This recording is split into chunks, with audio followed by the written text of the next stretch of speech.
Just reviewing, we want to validate the information we get on a form, make sure that it meets all the specs we have. Should you validate client-side or server-side? The answer is both. Well, if you only could validate one place, which one would it be? Better do it server-side for security reasons, since an attacker can spoof a form. They can bypass your form and submit to your form handler.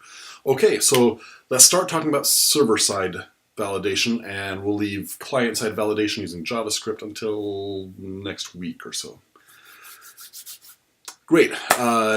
Here we have the sample form that we saw in an earlier lecture. I've added a couple things. I've sort of said, hey, max length of the quest, 20 characters at most, can include spaces. Favorite color at most 15 characters, may not include spaces.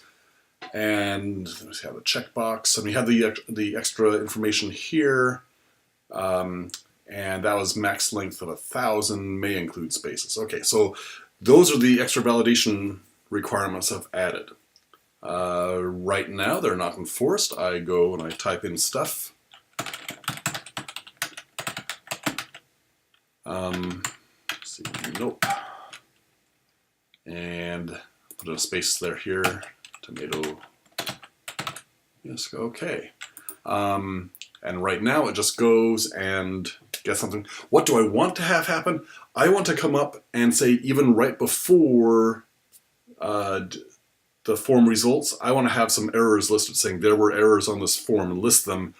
And then after that, the code can do whatever it wants to do. But I want to go ahead and list the errors up front. At least I want to have the errors calculated up front, as if you look at the PHP program. So let's go ahead and do that. Should be pretty straightforward, right? So we'll go to form validated handle.php, and we have some stuff here. So before we even print the title, the form results, I want to go ahead and do stuff. I'm going to actually go ahead and start doing code right up front here. I'm going to have something along the lines of, I guess we'll put it down inside here. We'll put it as soon as we start the body. I'm going to enter PHP mode. And this is pretty straightforward. If the first field is more than the maximum length, let's go back to the form so we can see what we had there. Okay. If strlen of post of quest is greater than 20. Okay. Then let's go ahead and print an error message. Sure. By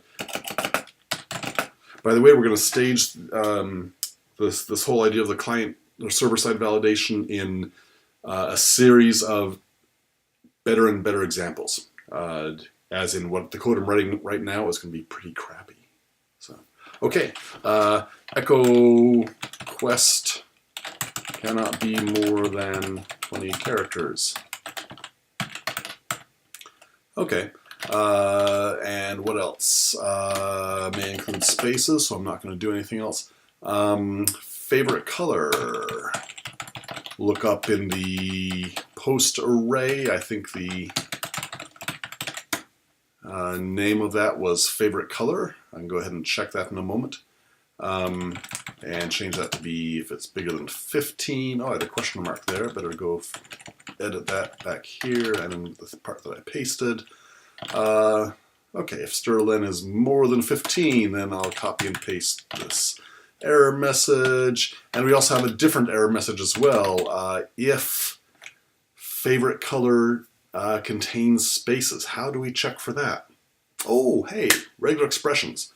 Okay, so if preg match, and now you can sort of see why preg match doesn't answer quite does this string match this pattern, but does the string contain a match for the pattern? I just want to say, hey, does it contain a space? So preg match, and the string that I'm going to give, the regular expression I want is just a space. So again, in PHP, my regular expressions are strings that happen to begin with a slash character, end with a slash character.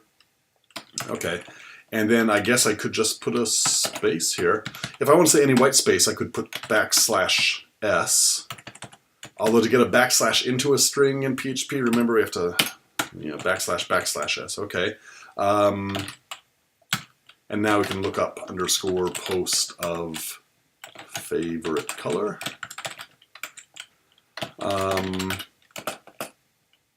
Echo favorite color cannot contain a space. And if you've been paying close attention here, we have an error, don't we? Gosh, I did a copy paste here, and I forgot to change the name of the field in the output reporting. Should be favorite color. Yeah, the fact that I'm doing this copy paste here suggests that maybe this is not the greatest code in the world. Okay, but fair enough. I'm going to go and, with this regular expression for contains a space, when I talk about regular expressions, if you did this, it's fine. I'd be happy with a \s there. I think that's a reasonable thing to do. But it turns out there are other spaces. Again, Unicode has thin spaces. I think non-breakable space is technically a different space character, I believe. There's these different types of space characters out there. Thin space, wide space, the regular old space tab. And so the proper way to do this is to say, hey, I want to match a pattern for any Unicode character that has the Unicode property of spacing. It turns out, how do you do that? You go ahead and say \p angle brackets, or sorry, \p curly brackets gives a Unicode property. There's many different Unicode properties. Look them up. There's some good ones. Capital Z means any Z space. Okay, so this now you're like, Barlin, come on. Nobody's going to go and type in a thin space as they're filling in their color name on the form. Well, the one place where it can come up, you're using something like Microsoft Word, and it's a typographic program that puts the right kind of spaces in there. That's its whole job. Or you have a PDF file that was generated by some typesetting program, like LaTeX or something like that. Yeah, these things will have these weird spaces. If people are copying and pasting, these spaces will get into your form. So it's actually not at all unlikely in the real world that your form will get weird Unicode characters that might even, without the user even realizing they're there. Okay. Okay, so we had a couple checks for the quest. One check for the quest, 2 for the favorite color. That final message box, which I believed we called message. Let's go and look here. Quest, favorite color, and message. Okay. Yeah, so what am I going to do? I'm just going to go ahead and copy and paste this, realizing that I have a warning flag going up. Message. Wasn't it was 20 characters, it was 1,000 characters. And again, got to be careful.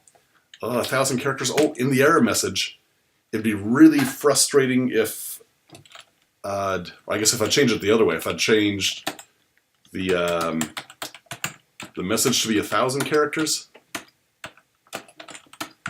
left 20 is the actual test, somebody puts in 30 characters and they're like, I'm not more than 1,000 characters, stop yelling at me. And yeah, that'd be a very frustrating bug for the end user. Are you going to have test cases that catch for this? Are you going to have a handler test file that included something that was more than 20 spaces but less than 1,000? Yeah, so okay, so again, the fact that we're repeating code here really makes me feel unsettled. I feel kind of dirty inside. So we'll come back and fix that. The checkbox. We need to check the checkbox. I'm not going to say it's required. Now, if I had made this a required checkbox or a required input, I might want to have a test for that. I don't want it required. If you're happy, click the box. And it was is happy was the name of that field. And the way we did the HTML back in the form, down in here, input checkbox name is happy, value equals yep. So if they checked it, it's going to have the value yep. So is there anything to validate here? Yes. What is there to validate? Hey, again, an attacker can go ahead and submit a form with the key value pairs of is happy and no way Jose as the corresponding value. So yeah, you know, it's a little bit weird. Why would an attacker do that? I don't know. And if they did, maybe I'll still consider the box checked. Just to be safe, I'm going to be kind of methodical about this. I'm going to look at all my inputs and validate them server side. And it's not a required thing, so usually a checkbox doesn't have a whole lot to validate, but I do need to validate if underscore post of is happy is not equal to the string yep. Now wait a minute. What if they had not checked the box? Then is happy would be in there with the value false? No, that's not how it works. If they didn't check that checkbox, is happy would not be in the post array at all. Okay? So really, and in fact, if I did that and I have error reporting turned on, which I'd better if I want to save my sanity, this is going to be a problem here. So I'm looking up is happy. If that's an invalid index, and I'm looking up that index and saying, give me the thing sorted at that index, that's an error. So yeah, we have this extra array key exists. And I always have to go look up which comes first, the key or the array. I think it's the key. I'll double check that. Oops.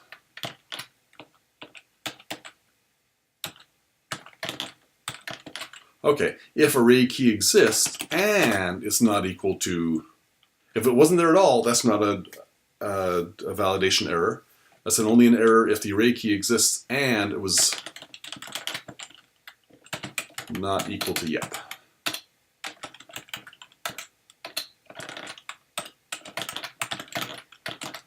Then give it an error message, echo. And you know, this error message, I'm not so too concerned about making it a really nice error message because if somebody's coming from the form, how can this test fail? Not if they are coming in good faith from the form I wrote. So probably this is an attacker if this error message is getting reached. So, is happy not yep. Get away, attacker. Swiper, no swiping. Swiper, no swiping. Okay, so I guess the other way I could reach that code is if I change something back in my form and I forget to change this handler. Yeah, so anyway, I'm happy with this. We go ahead and submit this. While I'm checking that, I'll go and look up PHP array key exists and make sure I have the right argument for that. Does the key come first or the array come first? There's two arguments. Key, then the array. Okay. So, okay, let's go and reload this form. Just didn't really need that. Tomato bisque. And I'm going to go ahead and happiness for the whole world over. Okay. Your message here. Anything else? Nope. Okay, I'm not going to violate this one and put in something more than 1,000 spaces. I submit. Oh, HTTP error 500. What's going on? Oh, that probably means it's not that PHP is suddenly not working on the server. It probably means I have an error in my program. How do we fix that? Again, we run our form handler right here. Form 0 validated handle.php, and sure enough, parse error on line 31. So go to line 31. I have this if statement here before it. That everything looks okay there, I think. Am I getting all my parens in? Yeah. Okay. if preg match, and I didn't close the parens on this. So really I should go ahead and do this first. So that was not, I was not actually meaning to make that error and demo this problem solving, but again, that's what you want to do. So, okay, so now I'm going to go, what happens when I reload the page, by the way? Hey, my browser says, hey, go request the same form again, this handle PHP form again. Hey, and my browser's smart enough, when you send that request again, go ahead and send the same key value pairs. So, okay. And why are we not, am I in the right directory here? Let me go ahead and just check this.